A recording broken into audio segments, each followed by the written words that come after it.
You know what's funny that I always come on here, trying to tell people to not have false expectations or to not fall into their own mental trap so they don't ruin something for themselves and just enjoy it for what it is.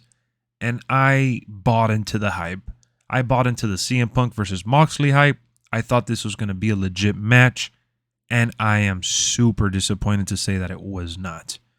The way they promoted it, man, it looked like it was going to be either an opening match because it was going to be really long and exciting, or it was going to be a closing match where something shocking happened and it would lead into the pay-per-view. Instead, we got a match in the middle of the card that lasted roughly about 5 minutes, and it was just for CM Punk to job and drop the title. And I get it. This was all because they wanted to take away the interim title from Moxley and make him the real champ while CM Punk is gone with an excuse. But there was already a real legit excuse. He was legit injured. He had already cut the promo in the ring. He was going to drop it and Tony Khan didn't want him to drop it. They could have just kept the freaking championship belt as just the interim title till CM Punk came back to build up that freaking massive feud. And that massive opportunity of unifying the belts was just wasted, in my opinion. For all the bashing that people always say about TNA or WWE or anybody else that doesn't do it justice to the characters in the ring, right? And AEW is known for all this creative freedom and all this endless creativity. This was probably the wackest outcome they could have had. This was the dumbest decision they could have made. And I don't want to be a faker because I was happy when Punk won. I celebrated that. I said, okay, Moxley winning the interim title, that's cool too. I'm digging it. I'm digging it. And I just feel like we were stripped away from an epic encounter. Because of real life, I get it.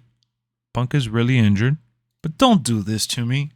Don't put it on the main poster in the center of it, making me believe that we're going to have a pay-per-view quality Dynamite. I mean, Dynamite still ended up being good. The Death Triangle versus Will Ospreay and Aussie Open, that trios tournament match was outstanding. They closed out the show perfectly. I see why Punk and Moxley didn't close the show. I get it. But I just wanted so much more, and I feel so let down.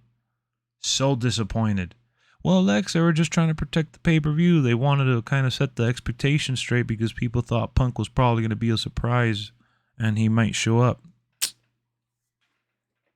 I get you, Duet. Duet on Discord was telling me that.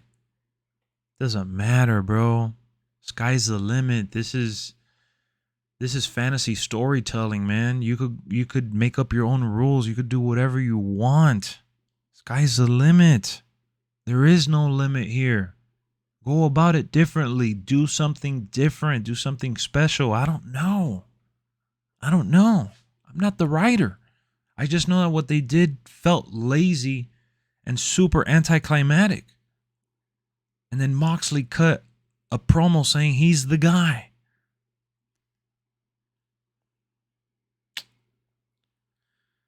I don't know. Let me know what you guys think down below. At the end, I'm not really that mad because I like Jon Moxley. He's a cool dude. Like his character. Enjoy his wrestling. Enjoy his charisma.